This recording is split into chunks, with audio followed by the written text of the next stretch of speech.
Está aqui, né? E eu fiz meu fellow de retina aqui, né? Tive a sorte de ter o André, né, como preceptor, então eu aprendi muito com ele, né? Então, obrigado, né? Eu vou contar um pouquinho da minha história, André, porque eu fui daqui, então eu acho interessante.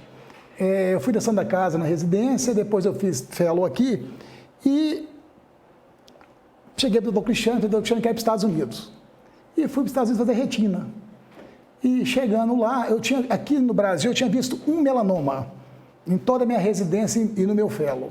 Então, assim, oncologia para mim e para a gente aqui em Belo Horizonte era, assim, uma coisa fora da nossa realidade.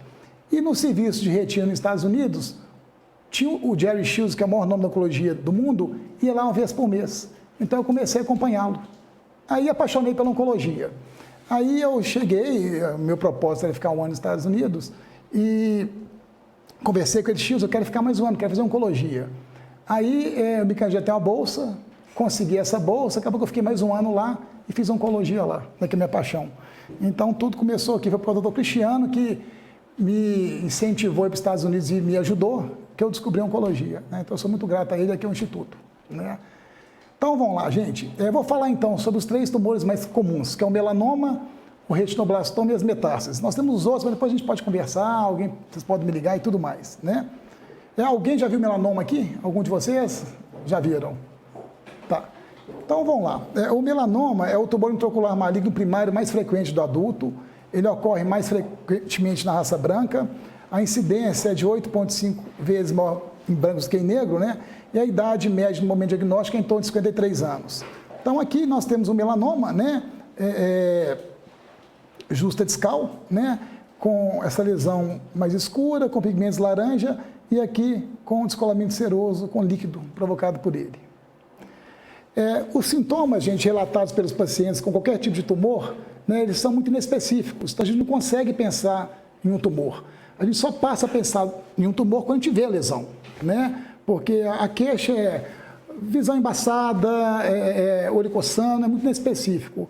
Então a gente só consegue pensar em um tumor vendo o tumor, né? Então só após o exame, né? De microscopia ou de fundo de olho. Então, por causa disso, é muito importante a gente fazer todos os exames, né? E não só em oncologia, acho que a gente tem que sempre fazer uma anamnese muito importante. Às vezes o diagnóstico está na anamnese, não só para tumores, para uveíte e várias outras patologias. Então, gente, lembrar, né, de clínica, né, que a clínica é soberana. Então, não esquecer de anamnese, né? Fazer um bom exame de lâmpada de fenda, né? Antes de dilatar e depois de dilatar. Né? Às vezes o paciente ele tem uma corectopia, ele pode ter um ectrópio veal, e isso pode ser a dica para a gente poder pensar em alguma patologia. Então, não deixar de olhar todos os pacientes antes de dilatar e depois de dilatar. Às vezes o tumor está retroiriano, então quando você dilata, você acaba vendo ele, um tumor de corpo ciliar. Então, vê depois de dilatar, né? Então, ter cuidado no exame, né? Porque são raros os tumores, mas se você deixa passar, é muito complicado, porque envolve vida, né? Então, anamnese completa, uma boa mio, né? Medir a pressão, né? Os tumores grandes, eles podem evoluir com aumento da pressão, pode levar a uma hipotonia para o descolamento de retina, fazer um agônio, né? E para os tumores de coroide e corpo ciliar, né? O exame mais importante é OBI, oftalmoscopia indireta. E uma vez, né, vendo o tumor, né, suspeitando a lesão, aí partir para o exame de propedêutica, fazer uma retinografia bem feita, né, a anjo quando for preciso.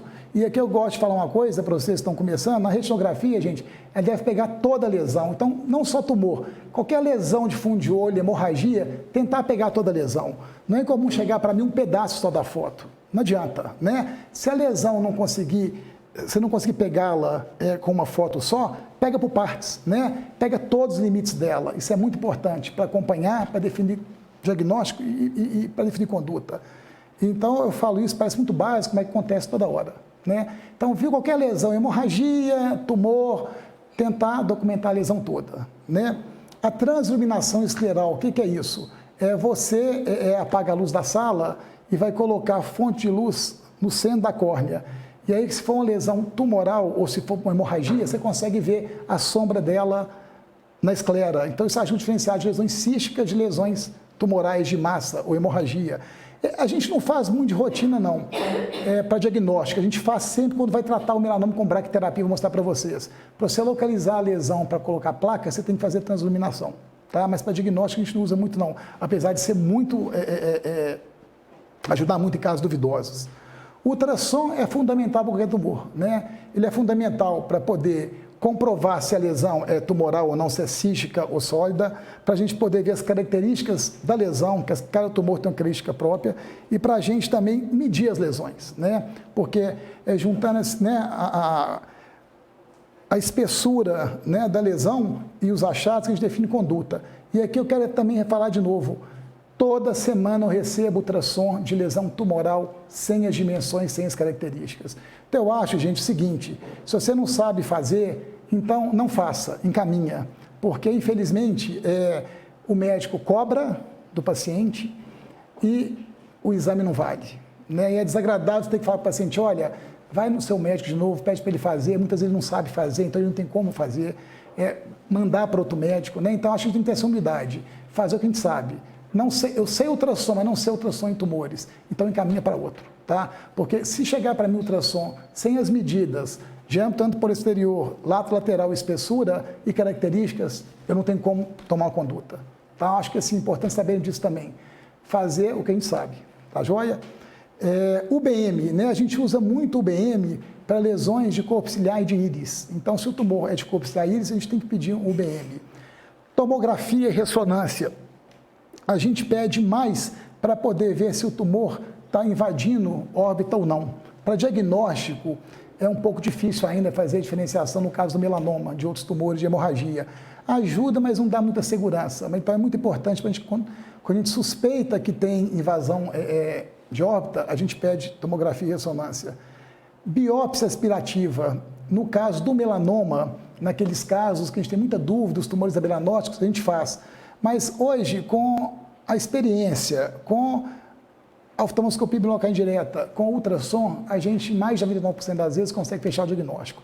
Então, a biópsia aspirativa a gente faz em poucos casos para diagnóstico e também quando faz é um pouco difícil, porque sai muito pouco conteúdo e tem que ter um patologista muito experiente. Então, às vezes, tem que fazer 2, 3 biópsias para ter um diagnóstico. Então, a gente só faz quando a gente tem muita dúvida mesmo. Tá joia? Então, assim, tratando de tumor, a gente tem que, então, usar de todos os artifícios, né, que a propedêutica pode nos dar, né? Então, aqui mostrar para vocês os exemplos, né? Então, nesse olho aqui, ó, você vê aqui uma lesão na raiz da íris, né, e uma catarata focal, né? Então, gente, quando a gente faz agônio, olha para você ver, essa lesãozinha era só a ponta de um iceberg, né? Então, por isso que eu falo, então, fazer uma bio antes, fazer uma bio depois dilatar, né? Se não tivesse dilatado esse paciente, talvez você teria visto só essa lesãozinha aqui embaixo, não teria visto a catarata, né? Poderia passar batido. Isso aqui é um outro caso também, ó. Esse caso aqui, se não tivesse dilatado, não teria visto esse tumor, né? E esse caso aqui é um caso interessante, é uma paciente que estava mudando de óculos com frequência, todo mês ela mudava de óculos. Ela está tendo um astigmatismo pelo toque do tumor na lente. Então, é outra dica, né? Um paciente que está trocando de óculos sempre, o grau mudando, olha bem a periferia, né? E, mais uma vez, mostrando a importância de dilatar, tá? Examinar antes e depois. Isso é muito primário, gente, mas acontece, tá? E aqui, tumores de polo posterior, né? Tem uns tumores mais da cor da retina, tem outros mais escuros, né? Esse aqui, por exemplo, está quase tocando o cristalino, né? Então, nesse caso aqui, gente, você nem consegue, pela UBI, fazer o diagnóstico do tumor. Você vai olhar o fundo de olho, você não consegue focar a lesão. Então, você acaba vendo melhor pela biomicroscopia, né? Esse outro caso aqui, ó, o tumor sangrou, né? Um melanoma, gente, é raro ele sangrar. Geralmente, só os melanomas grandes que sangram. E por que ele sangra? O melanoma, ele rompe a membrana de Bruch. Então, forma aquele aspecto de cogumelo. Então, o que acontece? O sangue arterial entra. E o venoso, pela constrição da membrana de Bruch na base, não deixa o sangue venoso voltar. Então, acaba, às vezes, sangrando. Então, é comum melanoma grande sangrar, pequeno não. Tá? Então, uma lesão pequena com sangue, nem sempre é melanoma. Então, é importante saber disso, dessa dica, né? Então, o melanoma grande que sangra é porque rompe Bruch, há uma dificuldade de retorno venoso, então ele sangra, né? Então, acho que assim, uma passada geral em melanoma é isso, né? Tratamento, gente. A gente, quando vai tratar o melanoma, a gente pensa primeiro na vida do paciente, depois no olho do paciente e depois visão. Quando a gente consegue dar tudo isso para o paciente, a gente deve seguir isso, mas sempre pensando na vida, né? E quando a gente trata ele, a gente, mais uma vez, a gente quer controlar o tumor, preservar a visão, né? E salvar a vida. Vamos lá. No passado, né, a única forma de tratar o melanoma era a enucleação, era a retirada do olho, né? Hoje em dia, o tratamento ouro é a bracterapia. O que é isso? É uma placa radioativa que a gente coloca entre a conjuntiva e a esclera. A gente localiza o tumor com a transiluminação e coloca essa placa radioativa em cima e um programa de computador vai calcular quantos dias essa placa vai ficar no olho do paciente. O paciente ele fica internado num quarto, tá? Um quarto com isolamento de chumbo e fica lá esse período, né? Quando possível a gente faz isso, né? Mas eu sempre ofereço ao paciente também a opção de enucleação. Cabe a ele decidir, né? Eu acho que a gente tem a obrigação de oferecer todas as possibilidades ao paciente. Ele, com o nosso auxílio e com a decisão própria dele, decidir, né? E o que vai influenciar nessa decisão para poder oferecer isso para ele, né? O tamanho e localização do tumor. Os tumores maiores que 12 milímetros de espessura, a gente sabe que ele vai ter tanta complicação com o tratamento de bracterapia que esse olho vai ser nucleado logo depois. Então, tumores maior que 12 milímetros, a gente não indica bracterapia, tá? Eu, na verdade, eu considero 10 milímetros, porque todos os casos que eu encaminhei para bracterapia com mais de 10, enuclearam. Então, eu gosto de falar que é 10 milímetros, tá? Na minha experiência. Se o tumor está na mácula, né, o paciente não tem visão, né, ponderar com ele, né, se enuclear, vai resolver o problema local, acabou o tumor no olho. Agora, se for tratar, ele vai ter a retinopatia da radiação, ele vai ter que ser controlado sempre, ele pode ter uma recidiva, então tem que ponderar isso com ele. Agora, se o paciente tem chance de visão, aí eu acho que a gente tem que forçar mais até para a braque, né? Se o tumor está crescendo demais também, crescendo rápido, né? Se está crescendo muito, talvez é melhor enuclear, que é um tumor mais ativo, né? Eu tive um caso, era um moço, e ele já chegou com um tumor grande, em torno de 10 milímetros. Em uma semana cresceu 3 milímetros, né? Então, esse caso aí, peraí, vão enuclear, né? Pensar como está o outro olho, né? Se o outro olho, o limite, como eu falei, é 10, 12, né? Mas vamos supor que o paciente tem olho único, né? Você vai enuclear, né? Será que não vale a pena o paciente idoso, né? Não vale a pena arriscar um pouquinho, né? Então, a gente tem que pensar assim também. Pacientes muito velhos também, né? Nós vamos nuclear, vamos tentar uma placa. Então, a gente tem que pensar tudo nisso, né? E a condição geral dele também. Então, assim, cada paciente vai ter um tratamento individualizado. Apesar de a gente saber que, né, tumores até 10, 12, a indicação é bracterapia. É o ouro, né? Então, diante disso tudo que eu falei, às vezes você observa um paciente muito velho, muito debilitado, não tem condição clínica de operar. Então, vamos observar, né? Laser, gente, no passado usava esse laser de argônio, né? Então, tumores eram tratados com laser. Hoje, a gente não faz mais isso, né? Eu fiz meu fellow há 20 anos, então, na minha época, já não existia mais laser para melanoma. Quando eu fui para os Estados Unidos, a febre, além da bracterapia, era a termoterapia transpupilar, que é o TTT, né? Foi o auge, né, do meu período nos Estados Unidos, e eu fiz muito aqui no Brasil. A gente fazia até tumores com 3 milímetros de espessura. É um laser de diodo vermelho que, ao invés de cauterizar a lesão, como o laser de argônio faz, ele dissemina calor e cozinha o tumor. Então, você foca no tumor e o laser vai disseminando, né? Então, foi um tratamento muito usado, mas, infelizmente, a recidiva altíssima, em torno de 40%. A longo prazo. Eu tive 3 recidivas e a maioria cresce para a órbita. Então, hoje não se faz termoterapia nem em tumores menores que 3 milímetros como primeira opção. A gente usa, às vezes, como adjuvante à bracterapia. Você faz a braque e complementa o TTT, mas jamais usar TTT, tá, gente? Nem nervo suspeito, nem nervo de transformação. A gente não faz TTT mais como terapia única, tá? A braque eu falei que é o tratamento ouro, né? A radioterapia por feixe externo, ela é usada em alguns países da Europa, no Brasil a gente não tem, mas pode fazer, né? Tem muita complicação, muita retinopatia da radiação, mas em alguns países da Europa e Estados Unidos é feito, né? Enuclear para aqueles tumores acima de 10, 12 milímetros, ou quando o paciente quer, né? Exenteração quando invade a órbita, e a gente combina técnicas, como eu falei, né? Às vezes a gente hoje faz braque mais TTT, certinho? Um tratamento que eu não coloquei aqui é a ressecção tumoral, tá? Aqueles tumores localizados no corpo ciliar, desculpa, gente, mais anteriores, e até com 6 horas de acometimento de corpo ciliar, a gente pode optar pela iridociclectomia.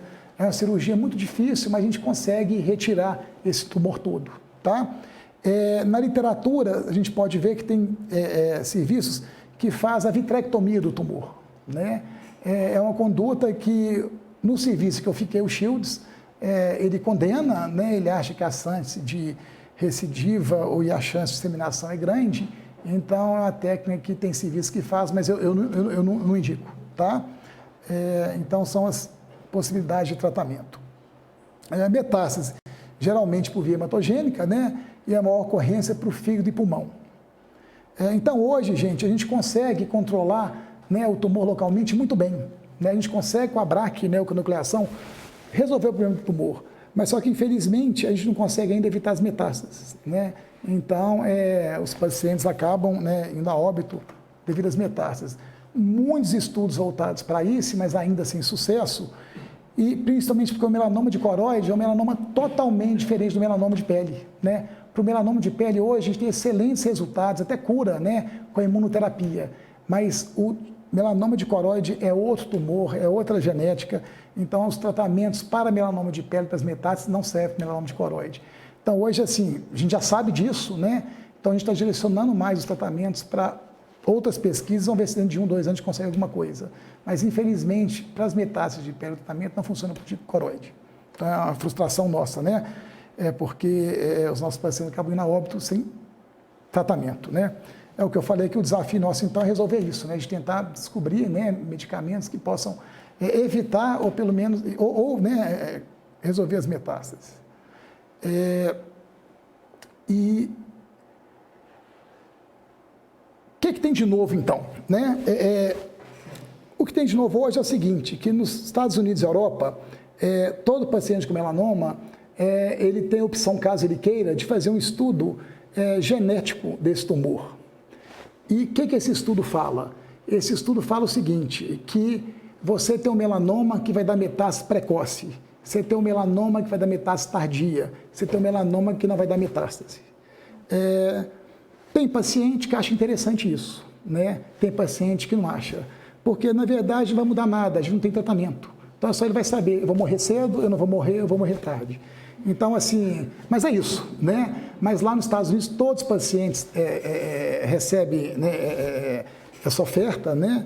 E a maioria faz, né? Mas tem país que não oferece porque o paciente não tem benefício com isso, né?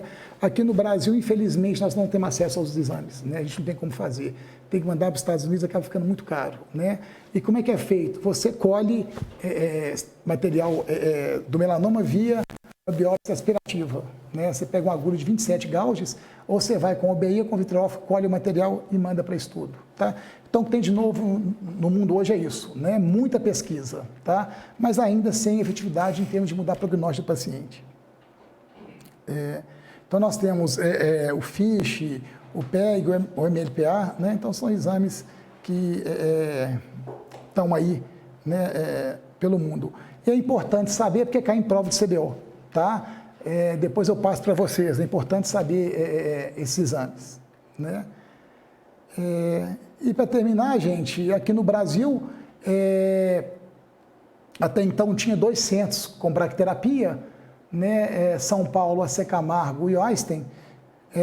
Agora nós temos em Minas, em Passos, tá? Belo Horizonte não tem, mas Passos, a gente tem um serviço lá, tá? Existem 2 placas para tratar melanoma no Brasil. Nós temos a placa de iodo, que é a placa que trata tumores até 12. E nós temos a placa de rutênio, que trata tumores até 5,5 milímetros. Tá? Essa aqui é a nossa placa de Passos, é uma placa de rutênio, onde essa parte toda aqui tem material radioativo. A placa de iodo, ela é diferente. Você coloca as sementinhas de acordo com a localização e a espessura do tumor. Ela é mais seletiva, ela lesa menos o olho. Só que ela é muito mais cara, a sementinha dura 45 dias. De 45 dias você tem que comprar a placa nova. É caríssimo. E a placa de rutênio, ela dura 1 ano. Tá? mas assim, já é um grande avanço a gente ter a placa de rutênio, né?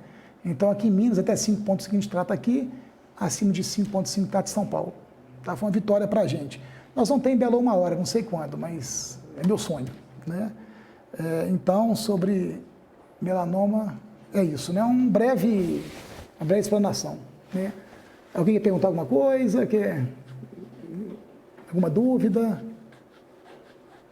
Não? Tá. Agora nós vamos para a próxima aula. Fábio, o seu controle atual do melanoma? Oi? O seu controle atual do seu melanoma, suspeita no seu tumor. Você ainda faz ecografia B com medida de altura, largura, você faz o controle ecográfico, ainda você acrescenta mais propedêutica dessas... Mas para diagnóstico ou para acompanhamento? Para acompanhamento do tumor. Tratado. Não, chegou um diagnóstico suspeito, um nevus. Tá. Você faz ainda faz os ecografias seriadas? Eu vou falar depois, no final. Eu vou falar sobre nevos. Não introdução, mas vou falar depois. Tá.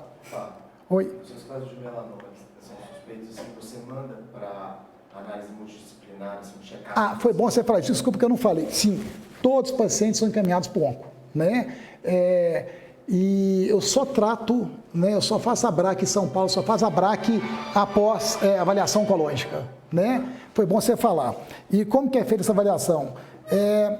Varia de serviço para serviço, né? E pesa muito o gasto com isso. Mas o padrão ouro seria ressonância de órbita encéfalo, isso eu peço, tomografia de tórax e ressonância de abdômen completo, abdômen total, superior e inferior. É o padrão, tá? E isso é feito geralmente de 6 em 6 meses, né? Então, todos os meus pacientes com melanoma tratados, né, ou nucleados ou com bracterapia, eles são seguidos pelo onco, né? Aí vem a outra briga, né? A oncologia, ela considera que os pacientes após 5 anos estão curados, né? Eu não, meus pacientes, eu brigo para que eles sejam controlados o resto da vida. Eu tenho um caso interessante, é uma paciente que foi nucleada para o melanoma e tinha 12 anos. E ela sumiu do meu consultório. Tinha 3 anos que ela não ia. Aí ela chegou, foi para o meu consultório, eu perguntei por que ela tinha sumido. Ela, doutor Fábio, porque eu estou bem em tudo, tem feito controle oncológico? Não. Eu quero que você faça. Ela, não, eu não vou fazer, porque meu onco me liberou. Eu falei, não, eu quero que você faça. Então, é quase exigência. Ela fez, ela estava com um nódulo pulmonar. Então, ela tirou esse nódulo, ressecou e está aí, né? Talvez, se ela não tivesse me procurado, não tivesse feito, ela só iria descobrir quando tivesse com vários nódulos sem chance de tratamento, né? Então, eu acho que é importante a gente sempre estar cobrando dessa avaliação oncológica, mesmo o onco falando depois de 5 anos está liberado. Tá? A minha conduta é sempre cobrar esse paciente. Isso é muito questionável, inclusive no mundo, né? Tem um grupo que é adepto, está sempre fazendo e outros não. Eles acham que você pediu para você sempre está estressando o paciente, né? Mas eu acho que uma prova que é interessante é essa senhora, né? Uma lesão tirou, não sei se aparecer outras, mas está aí bem, né? Tá joia? Tá. O paciente nosso aqui, quando é no SUS, a gente teve uma suspeita e encaminhou para o PAN que direciona para o seu serviço, né? No São José. Aí, nesse caso, a gente não estava na mão de apresentar do eco, nós somos experts em ecografia. Esse paciente vai chegar, foi com relatório, lá vocês vão repetir essa eco, como é que ele faz? Porque um dos pacientes que a gente atendeu conseguiu fazer eco com o Breno Lima. Tá. O Breno é o nosso padrão ouro, né? O padrão ouro, a gente ficou tranquilo, era um nevo mesmo. Mas nesse outro caso, que a gente está com a dúvida, encaminhando, como é que vai ser? Não, vai fazer tudo lá, provavelmente vai repetir tudo, provavelmente, tá? Agora, o seguinte, mesmo sendo do SUS, a gente oferece a BRAC, tá?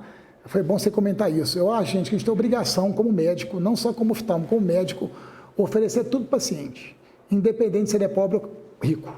E ele vai definir o que ele vai fazer, né? Acho que a gente não pode omitir tratamento para ele. Então, eu falo isso porque tem um paciente, que eu não esqueço isso, ele é de Guanambi, na Bahia. Ele foi atendido no serviço do SUS aqui em Belo Horizonte, indicado a nucleação. E me indicaram para ele, chegou no meu consultório, eu lembro direitinho, chinela havaiana, o pé preto, bermuda, e consultou comigo. Arrumou um dinheirinho e consultou. E eu peguei e indiquei a BRAC para ele. E ele falou, olha, não me falaram sobre esse tratamento. Eu falei, só que é caro, na época era 12 mil. Ele falou assim, doutor, você me dá uma... A gente tem um time em Belo Horizonte, ela em São Paulo. Você me dá uma oportunidade, me dá um tempo, eu vou voltar para minha cidade e vou ver o que eu faço. Ele foi para Guanambi, ele cortava com barbeiro em Guanambi. ele fez o movimento lá, pegou o dinheiro, fez a BRAC e está com o olho até hoje. Isso tem uns 15 anos. Então, assim, ele me adora, me abraça, me beija. Então, acho que ele está para vocês um exemplo. A gente tem a obrigação de falar para o paciente tudo que há de tratamento, ele escolhe. Então, esses do SUS, eu ofereço. Ele pode saber como entrar na justiça. Então, a gente tem pacientes, né, que tratam com BRAC em São Paulo aqui pela justiça. Né? Vai caber ele optar. Né? Igual ele vai optar se quer BRAC ou tirar o olho, ele vai optar, vou brigar ou não. Né? Ou vai juntar dinheiro com o mês da Bahia. Então, acho que isso é de lição para a gente. Não só para oncologia, para tudo. Fala o que tem e ele vai escolher. É melhor ele falar assim, olha, eu tirei meu olho porque eu não tinha dinheiro, porque eu quis. E não falar assim, nossa, eu tirei meu olho porque eu não sabia que tinha o tratamento. Né? Então, acho que isso é importante para vocês que estão começando a vida. Certinho? Tá. Mais pergunta? Não? Então, gente, nós vamos falar agora sobre um outro tumor, né? Que agora, na verdade, é o tumor mais comum em crianças, né? O retinoblastoma. Alguém já viu? Já viu? Já. Tá. Então, vamos lá, gente. O retinoblastoma é o tumor intraocular maligno mais frequente na infância, né? A incidência varia de 1 para 15 mil para 1 para 34 mil, e a idade média, o meio diagnóstico é 18 meses. Então, o retinoblastoma diz esse tumor clássico aqui, tá? Essa lesão branca, tá? Essa imagem que é muito interessante, porque é típico do retinoblastoma, que vai ajudar a gente a diagnosticar de outras patologias em criança. O retina é isso, o vaso vem em cima, ele entra na lesão, sai da lesão, tá? Isso é muito importante. Aqui, ó, ele veio, entrou, sumiu. Em outras patologias, como Coates, por exemplo, que dá muita dificuldade no diagnóstico diferencial, o vaso está sempre por cima da lesão. Então, quando o Coates exuda demais e forma massa, então você vai ver sempre o vaso passando por cima, ele nunca entrando e sumindo na lesão, tá? Isso aqui ajuda muito. O retino é um tumor que isso acontece, o vaso entra na lesão. O retinoblastoma pode ser esporádico, hereditário ou cromossômico, né? Esporádico é aquele que não passa, né, para os descendentes, né? O hereditário é o familiar que passa e o cromossômico é aquele que está relacionado, né, a síndromes. Isso aqui é muito importante saber o cromossômico, gente, porque é importante o neonatologista saber, porque se nascer uma criancinha com deleção do cromossomo 13q, essa criança pode nascer já com retina. Eu tenho 2 casos em Belo Horizonte. Então, é mandatório o pediatra caminhar para a gente poder fazer o diagnóstico precoce. Tá? Então, nasceu com essa síndrome, fez o diagnóstico, é importante o pediatra saber que a chance de retina é grande e caminhar para a gente. O paciente tem microcefalia, implantação baixa de orelhas, assimetria facial, retardamento mental e psicomotor. Tá? Então, isso aqui é importante o pediatra explicar e falar para eles. Né? O retinoblastoma, a maior casuística é o não hereditário, o hereditário é em torno de 35%, e 10% tem história familiar positiva e 25% não. Tá? Então, aqui, às vezes, a gente come mosca na hora de classificar, porque 25% não tem história familiar positiva, não tem casos na família, apesar de ter o gene. Tá? E aí é o seguinte, o teste genético define para a gente se é hereditário ou não. Só que é um teste caro que a gente não faz de rotina. Então, como que a gente faz aqui no Brasil a diferenciação de hereditário ou esporádico? O seguinte, o esporádico, ele é sempre unilateral e sempre unifocal. Então, e geralmente o diagnóstico é feito em crianças mais velhas, 1 ano, 2 anos, 3 anos, tá? Então, chegou um menininho para vocês aqui, 1 ano, 2 anos, uma lesão única só em olho, praticamente é garantido que é esporádico, tá? Agora, chegou um menininho novinho, com 3 meses, 5 meses, com uma lesão EPA e sem história familiar positiva, não tem ninguém na família com tumor, mas com 3, 4 meses, EPA, ficar de olho, porque deve ser familiar. Vai ter outros tumores no mesmo olho e vai ter no outro olho, tá? Isso nos ajuda, tá? Então, isso nos ajuda a diferenciar hereditário de não hereditário. Esporádico, unilateral, unifocal. Familiar, bilateral, multifocal. Apesar de poder ter só em um olho, tá? A gente está falando, no geral, maneira de poder trabalhar em cima. E como eu falei, a forma hereditária de diagnóstico mais precoce, geralmente antes de 1 ano, e a forma esporádica mais tardia. E é o seguinte, gente, inicialmente o retinoblastoma ele passa quase desapercebido. Olha aqui, ó, essa lesão sutil aqui, ó. A gente só consegue ver isso aqui quando você está acompanhando um paciente com a forma hereditária que vai surgir novos tumores, ou quando você pega ele muito pequenininho, igual eu falei nesses pacientes com a história familiar ou com a síndrome, né, de deleção do 13q. Quando um pai, né, alguém da família tem retinoblastoma, é obrigatório examinar esse menino quando ele nasce, tá? aí sim nós vamos deparar, às vezes, com lesões como essa, porque é muito sutil, né? É difícil a gente perceber.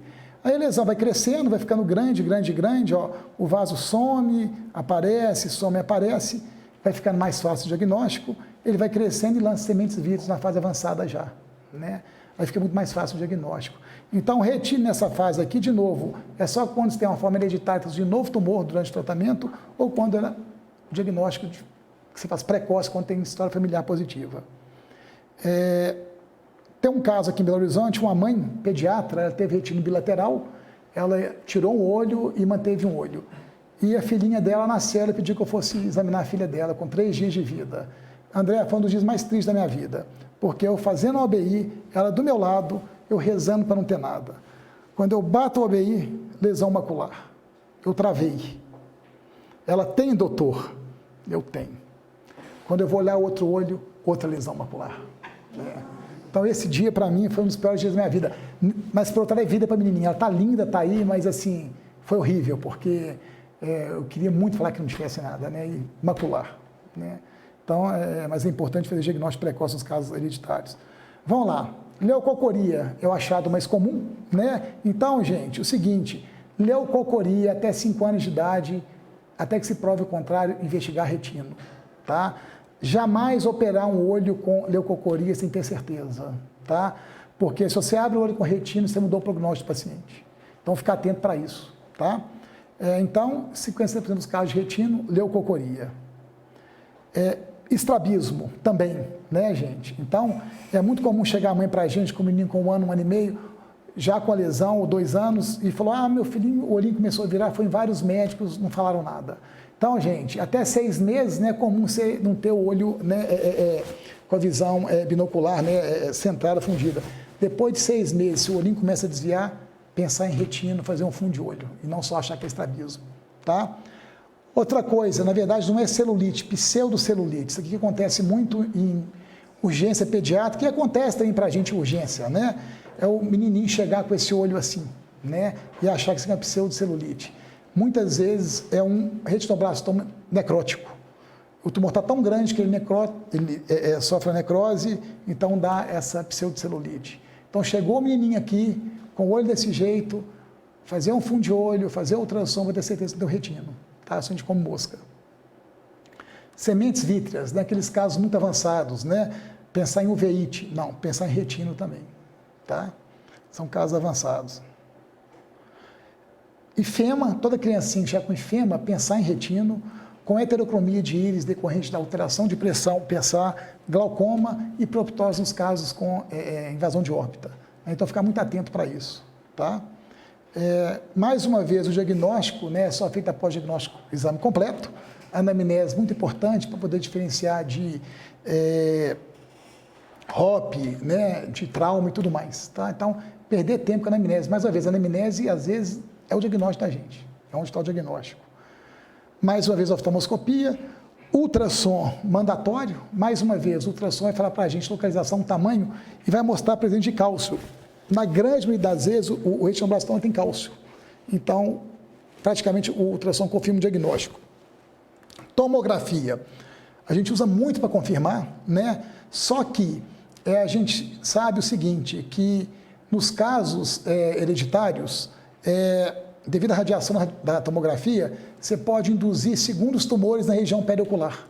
Então, hoje, a tomografia está em desuso nos países avançados, né, nos grandes centros, e só faz a ressonância, tá? Que não mostra cálcio tão fácil, né? Não é tão fácil ter cálcio pela ressonância como na tomografia. Mas nos Estados Unidos e Europa não se faz mais tomografia para retina devido à incidência de neoplasias na região periocular devido à tomografia. Infelizmente, no Brasil, a gente às vezes tem que fazer por causa de custo, né? Mas eu tento evitar em crianças menores que 1 ano, né? Então, se puder evitar, é o ideal. Biópsia, jamais fazer em retinoblastoma, tá, gente? Se você biopsiar um olho com retino, o tratamento que poderia ser só quimioterapia passa a ser quimio-rádio. Você muda totalmente o prognóstico. Você considera o tratamento de lesão extraocular, né? Apesar de hoje a gente fazer já tratamento para retino com drogas injetáveis, mas é diferente. A gente faz crio, é totalmente diferente. A gente olha com ultrassom se não tem célula vítrea, se não tem tumor, tá? Então, biópsia aspirativa para diagnóstico, jamais, tá? Muda o prognóstico do paciente.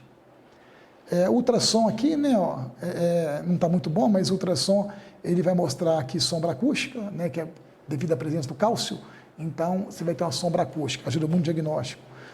A tomografia é a mesma coisa que o cálcio, né? Então a tomografia confirma o diagnóstico e fala se tem lesão extraocular ou não. Ressonância é a mesma coisa, né? E com quais patologias a gente deve fazer o diagnóstico diferencial do retinoblastoma? Com todas as causas de leucocoria, né? Catarata congênita, tá? Retinoblastoma a gente não caminha com catarata. Se o paciente tem catarata, raramente vai ser retinoblastoma, tá? É quase impossível ser, tá? Então é importante fazer diferenciação. Persistência do vidro primário hiperplásico, retinopatia por maturidade, Coates de todas as patologias que mais dá dificuldade de diagnóstico, tá? Mas mais uma vez, em Coates, os vasos passam sobre a condensação dos vasos, dos cristais. Coates, você vai ter cristais bem refringentes, né, de colesterol, que está junto de diagnóstico diferencial, tá? E não tem cálcio pelo ultrassom. Coloboma, toxocaríase, né? Nesse caso aqui é muito difícil de diagnóstico diferencial com o retinoblastoma que simula difuso, que simula uma uveíte, tá? Aí às vezes é difícil de diagnóstico diferencial. E tratamento, gente, há 100 anos todos os pacientes morriam, né? Hoje nos grandes centros, Estados Unidos e Europa, a sobrevida é em torno de 98% já, e muitas vezes com visão preservada, tá? O tratamento é multidisciplinar, né? Oftalmo, oncologista, rádio, pediatra, psicólogo e hoje neurointervencionista. Então, cada vez mais complexo o tratamento, cada vez mais difícil, cada vez mais caro, né? E cada vez mais precisando de um grupo falando a mesma língua, que é a coisa mais difícil que tem, tá? Então, aí que está a maior dificuldade da oncologia, é ter esse grupo, né? E o diagnóstico precoce é fundamental, né? E o pediatra é importantíssimo, porque sempre o paciente vai nele primeiro. Então, eu acho assim, o pediatra, na hora que vê o olhinho torto, caminhar para o oftalmo, né, para não deixar passar. Quase todos os pacientes de retina que passaram para pediatra e comeram mosca, também não é o papel deles fazer diagnóstico, mas pelo menos encaminhar, né? E, então, é isso aí. Esse aqui eu gosto de mostrar, o Matheus, foi um dos primeiros pacientes que eu tive, é um paciente, por coincidência, de Passos, e eu gosto de contar esse caso, André, para mostrar como o nosso sistema é falho. Esse menino consultou no posto de saúde de Passos, com oftalmo, ele suspeitou de um retinoblastoma e foi encaminhado para Belo Horizonte. Esse menino chegou 1 ano e meio para mim depois do encaminhamento. Chegou desse jeito. O que aconteceu? Morte, né? Então, esse caso aqui acaba comigo. Eu gosto de contar e mostrar por isso. Então, o médico lá do interior, isso tem 20 anos, suspeitou e ele demorou 1 ano e meio para chegar em Belo Horizonte. Né, gente? Nós temos que mudar isso. E continua isso até hoje, né? Então, é um caso que acabou comigo. Então, mais uma vez, tratamento é nucleação, né? É um tratamento que a gente oferece para todo paciente com retino e vida para o paciente, né? Naqueles tumores que está invadindo o câmara anterior, que está ocupando mais metade do globo ocular, a gente indica enucleação. Laser não se faz mais, congelamento ainda a gente faz. Qual situação que você faz quimioterapia? Oi? Quais situações? Hoje, André, quando a gente trata o tratamento com quimioterapia sistêmica, nos 2 primeiros ciclos, quando você vai fazer só o tratamento oncológico químico, você faz crio para poder estimular, chegar mais quimioterápico no sangue. Acredite-se que com a inflamação do olho, chega mais sangue no olho, chega mais quimioterápico. Então, se ele tem uma lesão periférica, você já aproveita e faz na lesão. Se não tem, você faz em qualquer lugar. Então, não necessariamente você faz na lesão. Não, porque se a lesão for no polo posterior, não tem jeito. Entendeu? Se tem lesão periférica, você aproveita e já faz nela. Mas o objetivo é aumentar, causar uma inflamação no olho para chegar mais sangue. Sinergista. Tá? E radiação externa, gente, foi muito usado. Hoje em desuso, porque nós temos outras técnicas para tratar. Só em casos assim que não houve resposta que a gente usa. Braquiterapia é a mesma coisa. A gente usa muito pouco para retino, tá? Porque tem outros tratamentos. Quimiorredução, né? O que é isso? É a quimioterapia para reduzir o tumor, tá? E hoje você faz a quimotermoterapia. O que é isso? Você faz a quimioterapia, reduz o tumor e usa o laser, tá? Como é que é feito? É o padrão ouro até ter o novo tratamento que é a quimioterapia intraarterial. Nos países em desenvolvimento, a gente usa mais esse, né? E não está errado. Você faz 6 ciclos de vincristina, toposite e carboplatina e no 3º ciclo você começa a associar o laser. Acredite que com 2 ciclos de quimioterapia você reduz muito o tumor e aí você começa a fazer a termoterapia, tá? Então hoje é o tratamento, eu fiz demais, era o que tinha na minha época, né? Hoje tem mais modernos, mas a gente pode usar ainda mais com a quimioterapia intraarterial requer, né, aparelhos sofisticadíssimos, custo muito alto, então não dá para a gente fazer sempre. Né? Então, quimioterapia, e hoje o tratamento ouro está sendo a quimioterapia intraarterial. Pela femoral, o neuro faz um cateterismo até a artéria oftálmica e joga o medicamento no olho. Né? Aqui em Belo Horizonte, Santa Casa começou a fazer. Né? Então, a Santa Casa hoje está começando a fazer intraarterial. Tá? Exenterar aqueles casos com invasão de órbita, né? E combinação de técnicas. E aqui eu gosto de falar, André, é o seguinte, quando você tem invasão de órbita, você deve primeiro fazer químio para diminuir o tumor, depois se opera e depois combina com rádio. Tá? Jamais operar o paciente com invasão de órbita sem uma químio precoce, uma químio inicial. Porque você tem que destruir o tumor primeiro para poder entrar na órbita. Se você entrar na órbita com o tumor visto, você está disseminando o tumor por todos os lados. Tá? Então, quando tem invasão de órbita, primeiro você faz químio, enucleo exentera e depois combina com rádio. Para não esquecer disso. Tá? E mais uma vez, combinação de técnicas. Aqui é um olho nucleado. Quando eu vi isso aqui, eu quase morri. Aí a Carol Shields falou, vida, e é vida, gente. Né? Eu tenho pacientes que eu tive que tirar os 2 olhos, estão aí estudando, estão aí brilhando. Né? Então, a gente tem que pensar nisso, está dando vida. Aqui é um caso em que foi tratado com braquiterapia. É um caso, até meu tratou em São Paulo com a braque, a gente não tinha braque aqui ainda, mas hoje a gente usa muito pouco. Olha como é que muda, né? E eles acabam ficando com a visão boa, impressionante. Aqui combinação de técnicas, né? Aqui a lesão, ela diminuiu, fizemos o TTT e fica essa cicatriz. Aqui é o tumor que fez a quimioterapia, o TTT e o resultado final. Aqui é a quimioterapia intraarterial, né? Ela começou no Japão, depois lá em Nova York e hoje está difundida pelo mundo. Né? Olha que impressionante. Só que num caso como esse, né, a gente hoje não faz, porque tem risco de já ter aqui nesses casos invasão de coróide, que vai de risco. Então ninguém arrisca mais um caso desse. Né? Mas aqui foi na fase que estava começando. Né? E a gente sabe que as drogas quimioterápicas, né, elas não são tóxicas à retina. Olha, resultados surpreendentes.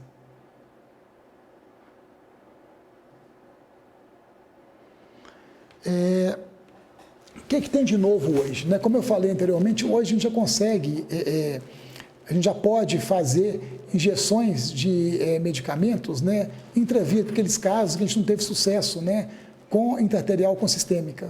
Tá? Mas é uma técnica bem difícil, né, complicada de fazer, mas a gente já faz para aqueles casos que tem muita semente de vida que não resolveu com a intraarterial ou com a quimiosistêmica. Né? As metástases ocorrem por invasão direta do nervo óptico, vão para o espaço subaracnoide, né? Ou vão para a órbita. Né? E o follow-up desses pacientes é para a gente ver se os tumores regrediram, né? Ou se surgiram novos tumores. Né? É interessante, gente, que o paciente chega com um tumor. Se for hereditário, daqui a pouco fica 2. Daqui a pouco fica 3. Então, são pacientes que você fica examinando de 3 em 3 semanas por 3, 4 anos. Então, a bola de neve começa um serviço com o paciente, daqui a pouco tem 2, tem 3, 5 e o serviço fica enorme. Né? E você não pode abandonar esses meninos. Tá bom? Aqui é outro caso, meus primeiros casos também, a Cassinha, minha paixão, essa menininha, é uma menininha com história familiar. Tá? Tios faleceram, pai faleceu, irmãos, e foi uma das primeiras pacientes. E acabou que eu consegui segurar um olhinho dela, mantive um olhinho dela. E essa menininha lá com 8 anos, eu seguia ela, chegou no meu consultório com a perna quebrada. Eu falei, ô Cassinha, o que foi? Ah, tio, eu fui andar de bicicleta e quebrei minha perna. E aí, Cassinha com a perna quebrada, e voltava com a perna quebrada, um osteosarcoma. Então, por que eu trouxe esse caso? Para mostrar que além os pacientes com tumor hereditário, com história familiar positiva, além de ter chance de ter tumores nas áreas irradiadas, eles podem ter segundos tumores primários, né? Osteosarcoma e melanoma. Então, os pacientes com tumor esporádico, passou de 5 anos, tirou, estão liberados. Agora, o paciente hereditário, não. Ele, o resto da vida, tem que ser acompanhado pelo onco, porque o resto da vida ele vai ter chance de ter outros tumores, né? Então, quanto mais velho ele vai ficando, maior a chance de ter melanoma e sarcoma, tá? Então, aqui a Cassinha, ela teve um osteosarcoma, amputou a perninha e faleceu. Quase morri. O pai foi me contar, chorava eu de um lado e o pai do outro, né? Então, infelizmente, o que o André falou, a gente às vezes depara com situações bem desagradáveis, né? E a gente tem também o retinoblastoma trilateral. O que é isso? É um retinoblastoma bilateral, mais da pineal, tá? Muito raro, nunca vi, tá? Nem nos Estados Unidos. A sobrevida era 0, hoje já tem medicamentos que o paciente consegue uma sobrevida maior, ou até mesmo curar. Tá? Mas eu nunca vi na minha vida, é raro. E aqui são horrores que a gente vê ainda. Isso aqui é uma foto de um amigo meu do Egito, né? Esse aqui é meu Mateus, e esse aqui é outro paciente que eu atendi, né? Infelizmente, a gente recebe isso ainda, né? Eu trabalhei com retina até uns 10 anos atrás no São Geraldo. Parei porque as condições estavam muito difíceis em termos de ter anestesista, ter aparelhagem, então eu parei. E foi ruim, porque nos últimos anos a gente só tem recebido tumores avançados. Ano passado, parece que 2 pacientes ou 3 foram encaminhados para São Paulo para tratamento, porque quando eu parei, todos os pacientes vão para São Paulo, porque aqui não tem, não tinha, agora tem a Rafa. Mas então, assim, acho que acabou sendo ruim, porque os pacientes perderam referência, né? Então, assim, ano passado foram pouquíssimos casos que a gente conseguiu mandar para São Paulo, a maioria teve que ser enucleado, né? Isso é muito triste. Então, serve para vocês novos, para a gente poder tentar mudar isso aí, né? Divulgar mais o retino, divulgar agora que a Santa Casa tem, divulgar São Paulo, porque faz diferença, né? Isso aqui são horrores que a gente depara com isso, certinho? Então, retina era isso. Agora, vou mostrar um videozinho, gente, sobre retino, que eu acho legal. É um vídeo. Olha só que legal. Oi?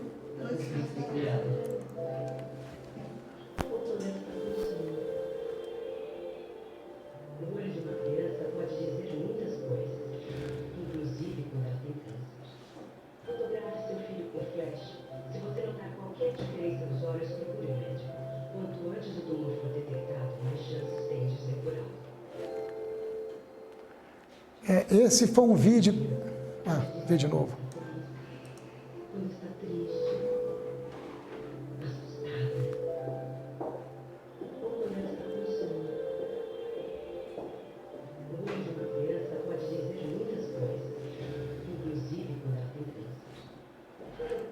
Esse vídeo, gente, foi feito pela Tuca, que é uma ONG, né?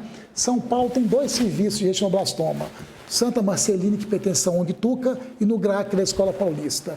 O oftalmo que faz os 2 serviços é o Luiz Fernando, que é brilhante. É meu amigo, fez Childs também. Então, foi o grupo dele que fez esse vídeo. O CBO não aceitou esse vídeo, achou ele muito agressivo. Então, ele não foi vinculado pelo CBO. E é um vídeo que eu acho que traduz tudo, né? É uma pena ele não estar circulando, porque eu acho que se tivesse, muitos menininhos teriam tido a oportunidade de salvar o olho e a vida, né? Então, a nossa sociedade ainda faz pouco de oncologia. Então, a gente está mudando agora, o Luiz Fernando assumiu a sociedade, a gente começa a movimentar mais. Acho que a gente tem medicina de primeiro mundo, mas faz pouco pelo social, estava comentando com o André. Acho que vocês novos, a gente tem que começar a fazer mais isso, ocupar mais nosso espaço nas áreas mais necessitadas, né? Então, esse vídeo eu acho que é maravilhoso, né? Alguma pergunta de retino? Ninguém? Retino é difícil. Você responde bem a rádio, retinoblastoma? Como eu te falei, responde, mas hoje a gente não faz mais, né? Hoje a gente trata mais com quimioterapia, né? Você tende a fazer a braque em tumores mais anteriores ou de polo posteriores? Tanto faz, mas a braque hoje, retina, está muito pouco usada. Muito pouco. Você faz braque e retina quando, assim, tentou tudo e ainda tem lesão. Sabe? É muito difícil fazer braque em retina. Braque é mais em melanoma. Então, mais uma vez, hoje no Brasil, Tuca, GRAC, São Paulo, o INCA do Rio começou um trabalho muito legal, tem uns 5 anos, mas lá tem dificuldade de faltar medicamento para ele estragar, porque, né, é federal, diferente do GRAC da Santa Marcelina, que são ONGs, né, que tem dinheiro, e Fortaleza não, Recife começou a fazer também, e agora Belo, né? Então as coisas estão melhorando. E agora, gente, vou falar sobre outro tumor, que são as metástases. Cadê aqui? É bem rapidinho, mas só para contar para... Não é aqui não. Ai, cadê? Eu troquei aqui. Oh, meu Deus. Mas vamos falar um pouquinho sobre as metástases. Eu acho que eu pus errado aqui. Não. Não. Falar um pouquinho aqui, gente. Metástase, né? Metástase é o tumor intraocular mais frequente, né, dos adultos, mais que o melanoma, né? O melanoma é o primário, a metástase que a gente mais encontra, né? As metástases geralmente são bilaterais, geralmente são múltiplas e geralmente elas vêm acompanhadas de descolamento seroso, pequeno, tá? E 20% das vezes a metástase ocular é o primeiro sinal de que o paciente tem um tumor, tá? Muitas vezes ele não sabe, 20% dos casos. E o olho é que vai fazer o diagnóstico, né? Pelo olho que a gente faz o diagnóstico, né? Então são lesões creme amareladas, né? Bilaterais e múltiplas.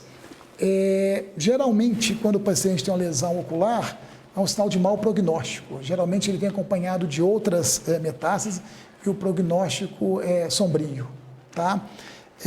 Que acontece?